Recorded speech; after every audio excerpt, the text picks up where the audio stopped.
Hello everyone আপোনালোকৰ পোষণ ট্ৰেকাৰৰ stock register কেনেকৈ মেইনটেইন কৰে আৰু থিয়েটাৰখিনি কেনেকৈ ডিষ্ট্ৰিবিউট কৰিব লাগে সেইখিনিৰ ওপৰত মই আলোচনা কৰিম আজি। ইয়াতে চাওক ফাৰ্ষ্টত আছে আমি কি ষ্টক ৰেজিষ্টাৰ। ষ্টক ৰেজিষ্টাৰত ক্লিক কৰাৰ লগে লগে আমাৰ তিনিটা অপশ্যন আহিছে। চাওক থিয়েটাৰ আৰু হট কুক মিল দুটা অপশ্যন আহিছে। এতিয়া আমি তিনিটা বস্তু মেইনটেইন কৰিব লাগে, ষ্টক ৰিকুৱায়াৰ্ড, ষ্টক ৰিচিভ আৰু ষ্টক ডিষ্ট্ৰিবিউশ্যন। আমি ফাৰ্ষ্টত কি কৰিম, আমাৰ ৰিকুৱায়াৰমেণ্ট কিমান আছে সেইটো চাওক অট'মেটিকলি ইয়াত আহি গৈছে। ধৰক ষ্টক টেক হোম ৰেচনৰ ক্ষেত্ৰত 85 পেকেটছ আছে এনেকৈ দিয়া আছে। আৰু ষ্টক ৰিচিভ, এই ৰিচিপ্টটো হ'ল আমি অফিচৰ পৰা কিমান ৰিচিভ কৰিলে আপোনালোকে সেইটো ষ্টক ৰিচিপ্টটো আপোনালোকে যেতিয়া ইয়াতে THRখিনি THR ষ্টক ৰিচিপ্ট আছে তাতে আপোনালোকে ক্লিক কৰি যেতিয়া আপোনালোকে বহাব তেতিয়া এইখিনি ৰিচিপ্টখিনি আহি যাব। আৰু ষ্টক ডিষ্ট্ৰিবিউশ্যন যিখিনি আছে, ষ্টক ডিষ্ট্ৰিবিউশ্যন আপোনালোকে যেতিয়া হটকুক মিল THRখিনি আপোনালোকক বেনিফিচিয়াৰীখিনিক দিব তেতিয়া আপোনালোকৰ এইটো ডিষ্ট্ৰিবিউশ্যনখিনি দেখাব। তো আমি এটা এটাকৈ আলোচনা কৰিম। ফাৰ্ষ্টত চাওক ষ্টক THRখিনিক আমি ধৰক ষ্টক ৰিচিভ অফিচৰ পৰা কিমান কৰিলে তাৰ কাৰণে আমি কি কৰিব লাগিব, এড THR ষ্টক ৰিচিভ যিটো আছে তাতে আমি ক্লিক কৰিব লাগিব।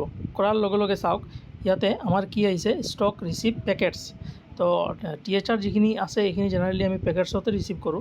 গতিকে খালি এটা বস্তু আপোনালোকে অফিচত সুধি ল'ব, আপোনালোকৰ যিখিনি বস্তু আহিছে সেইখিনি প্ৰেগনেণ্ট উমেনৰ কাৰণে আহিছে, 6 month to 3 yearsৰ কাৰণে আহিছে। গতিকে এইখিনি বস্তু সুধি পেলাই আপোনালোকে ইয়াতে জাষ্ট পুট কৰি দিলক। ধৰক 50টা পেকেট আপোনালোকে 6 month to 3 yearsৰ কাৰণে পাইছে, এইকেইটা লিখিব। প্ৰেগনেণ্ট উমেনৰ কাৰণে 20টা পেকেট পাইছে, তেনেকৈ লিখি পেলাই আপোনালোকে টোটেল অফিচৰ পৰা ইমানখিনি পালে।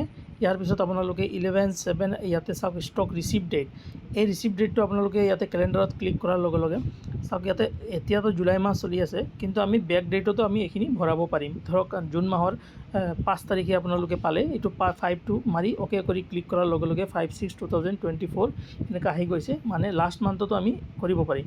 কৰি পেলাই আপোনালোকে কি কৰিব, এড ষ্টক কৰাৰ লগে লগে ষ্টকখিনি এড হৈ যাব। ইমানখিনি আছিলে, এইটো THRৰ ক্ষেত্ৰত মই কৈছোঁ। এতিয়া আহিম আমি হটকুক মিলৰ ক্ষেত্ৰত। হটকুক মিলৰ ওপৰত ক্লিক কৰাৰ লগে লগে চাওক এনেকৈ আহিছে ষ্টক ৰিকুৱায়াৰ্ড। ইয়াতে ৰিকুৱায়াৰমেণ্টখিনি অট'মেটিক আহি গৈছে। এইটো আমাৰ হটকুক মিলটো আমি কাক দিওঁ, 3 to 6 yearsৰ চিলড্ৰেনৰ কাৰণে দিওঁ। গতিকে এইখিনি আহিছে।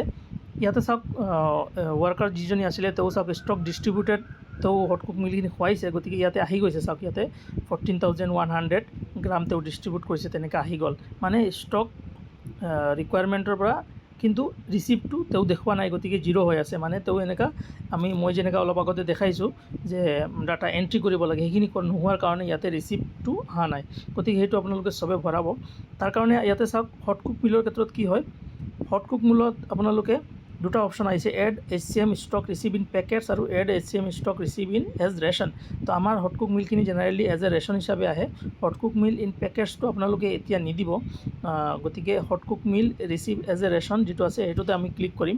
কৰাৰ লগে লগে চাওক চিলড্ৰেন 3 to 6 yearsৰ আপোনালোকে অফিচৰ পৰা যিখিনি হটকুক মিল ৰেচন হিচাপে পাইছিলে ইন গ্ৰামছত আপোনালোকে দিব।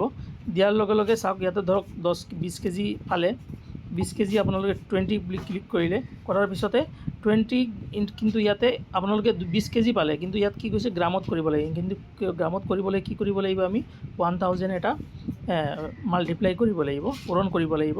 গতিকে 20,000 গ্ৰাম হ'ব 20 কেজিত। কৰি পেলাই আপোনালোকে ছেইম এনেকৈ কেলেণ্ডাৰৰ ওপৰত ক্লিক কৰিব।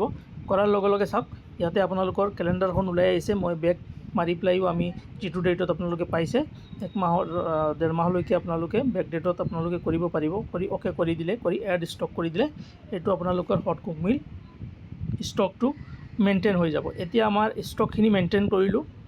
আমি কি কৰিলোঁ, ফাৰ্ষ্টত ৰিকুৱায়াৰমেণ্টটো আহিলে, ইয়াৰ পিছত আমি কি কৰিলোঁ, এইখিনি বস্তু পালোঁ, ৰিচিভ কৰিলোঁ, সেইটো আমি ভৰালোঁ। এতিয়া আমি কি কৰিম, ডিষ্ট্ৰিবিউশ্যনখিনি কৰিম। ডিষ্ট্ৰিবিউশ্যনখিনি কৰাৰ কাৰণে আমি কি কৰিম, ডেইলি ট্ৰেকিঙত ক্লিক কৰিব। ক্লিক কৰাৰ পিছতে চাওক ইয়াতে অপশ্যন আছে। ইয়াতে THR আৰু 3 নম্বৰ অপশ্যনটো চাওক, THR এণ্ড অৰ HCM। ইয়াতে আমি কি কৰিম, যিখিনি মানুহক আমি ডিষ্ট্ৰিবিউট কৰিছোঁ, ধৰক প্ৰেগনেণ্ট উমেন ইয়াতে 4জনী দেখাইছে, এই 4জনীকে প্ৰেগনেণ্ট উমেনক আমি কি কৰোঁ, THR দিওঁ। THRখিনি আমি ওপৰত ক্লিক কৰিলোঁ। কৰাৰ পিছতে চাওক হটকুক মিল যিটো অপশ্যন আছে এইটো অট'মেটিকলি ডিজেবল হৈ আছে, অকল THRখিনি আমি দিব পাৰিম। এতিয়া THRৰ আফচানা বেগম ধৰক এইটোক মই ক্লিক কৰিলোঁ। ইয়াতে ক্লিক কৰাৰ লগে লগে আফচানা ডট যিটো আছে তাতে ক্লিক কৰিলোঁ। কৰাৰ পিছত আমি কি কৰিম, পেকেটছ দিব পাৰিম 7, 15, 25 যিখিনি আমাৰ দাল খিচৰি হওক বা চুজি হালৱা যিটো পেকেট আহে বিয়াৰ কাৰণে THRৰ কাৰণে, সেইখিনি আমি যদি প্ৰেগনেণ্ট উমেনৰ কাৰণে যিখিনি আহে সেইখিনি ধৰক আমি দিওঁ। গতিকে দিয়াৰ সময়ত ইয়াতে ডেট নাম্বাৰ অফ ডেইজ আহিছে। মই ধৰক 25 ডেইজৰ কাৰণে দিলোঁ এইটো মাহত, আৰু নাম্বাৰ অফ পেকেটছ ধৰক 3টা দিলোঁ। দিয়াৰ পিছত কি কৰিম, ইয়াতে ছেম এনেকৈ আপোনালোকে একেলগে 4-5টা মানুহৰ নাম, 4জনী আছে 4জনীৰ নাম একেলগে ভৰাই আপোনালোকে জাষ্ট ছাবমিট কৰি দিলে এইটো আপোনালোকৰ ডিষ্ট্ৰিবিউশ্যনখিনি হোৱা বুলি দেখাই দিব। এইটো হৈছে আমাৰ ডিষ্ট্ৰিবিউশ্যন কৰা। ছেইম তেনেকৈ আপোনালোকে প্ৰেগনেণ্ট উমেনৰ ক্ষেত্ৰত কৰিলে 6 মান্থ to 3 ইয়াৰ্ছৰ ক্ষেত্ৰতো চাওক নামখিনি অট'মেটিক আহি যাব। অহাৰ পিছতে আপোনালোকে THRখিনি দিব পাৰিব। ধৰক মই THRৰ ওপৰত ক্লিক কৰিলোঁ, আব্ৰাৰ মেহবুব তাৰ ওপৰত ক্লিক কৰিলোঁ। নাম্বাৰ অফ ডেইজ ইয়াতে আহিছে, THRখিনি কিমান দিনৰ কাৰণে দিছে, 15 ডেইজ বা 25 ডেইজৰ কাৰণে দিলে। দিয়াৰ পিছত কিমানটা পেকেট দিলে তেওঁক, ধৰক 2টা পেকেট দিলে। দি পেলাই যিটো পেকেট দিয়ে আপোনালোকে, যিকেইটা পেকেট এজন মানুহৰ নামত যিমানকেইটা এগেইনষ্টত আহে সেই হিচাপে আপোনালোকে কেলকুলেশ্যনখিনি মিলাই পেলাই দিব।